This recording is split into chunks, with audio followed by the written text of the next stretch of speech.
విద్యార్థులకు అందరికీ పేరు పేరున 77వ గణతంత్ర దినోత్సవ శుభాకాంక్షలు. ఎన్నోదిదే? 77. చెప్పండి. ఎన్నో స్వతంత్ర గణతంత్రం జరుపుకుంటున్నాము. 77వ గణతంత్ర దినోత్సవంగా జరుపుకుంటున్నాము. ఈ ప్రోగ్రాము, ఈ గణతంత్ర దినోత్సవాన్ని ప్రతి ఒక్క కార్యాలయాల్లోనూ, ప్రతి ఒక్క పాఠశాలల్లోనూ ఘనంగా జరుపుకుంటారు. గణతంత్ర దినోత్సవానికి స్వాతంత్రానికి తేడా ఏంటి? స్వాతంత్రము ఆగస్టు 15, 1947 సగం మాత్రమే, పూర్తి స్వతంత్రం రాలేదు.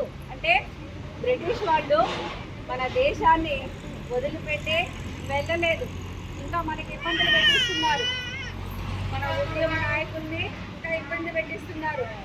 జైలు పాలు చేసి ఒకే విధంగా చేస్తున్నారు.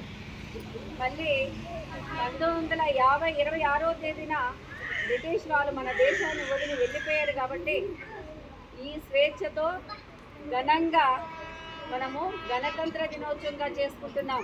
ఈరోజు ఘనంగా జరుపుకుంటున్నాం. ఎందుకు? బ్రిటిష్ వాళ్ళు మన దేశాన్ని వదిలి వెళ్ళిపోయారు. వాళ్ళ నుంచి మనకి ఎలాంటి ఇబ్బందులు లేవు. కాబట్టి ఈరోజు ఈ గణతంత్ర రాజ్యాంగం అనేది మనకి రాజ్యాంగంలోకి వచ్చింది. మన రాజ్యాంగం రూపకర్త అధ్యక్షుడు డాక్టర్ బిఆర్ అంబేద్కర్ గారు హక్కులు, చట్టాలు, సమానత్వాలు, స్వేచ్ఛలు ఇవన్నీ ఈరోజు అమల్లోకి వచ్చాయి. నేను ఈ మతంలో ఉంటాను, నేను ఈ చదువుకుంటాను, నేను ఈ ఫుడ్ తింటాను, ఈ డ్రెస్ నేను వేసుకుంటాను, మిమ్మల్ని ఎవరు ఆపరు. మనకి రాజ్యాంగంలో ఉన్నటువంటి మనకి ఉల్లంఘనించిన చట్టాలు అనమాట. అదేవిధంగా మనము దేశభక్తితో పాటు మనకున్న విలువలతో పాటు కూడా దేశాన్ని అభివృద్ధికి ముందుకు నడిపించే విధంగా ఈనాటి బాలలే రేపటి పౌరులుగా మీరు కూడా దేశభక్తి అనేది ఉండాలి. ప్రతి ఒక్కరికి జాతీయ మనకి గౌరవం అనేది ఉండాలి. మన జెండాలో ఎన్ని రంగులు ఉన్నాయి? 3. ఏవేవవి?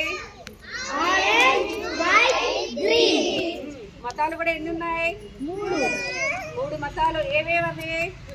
హిందూ మతము, క్రైస్తవ మతము, ముస్లిం మతము.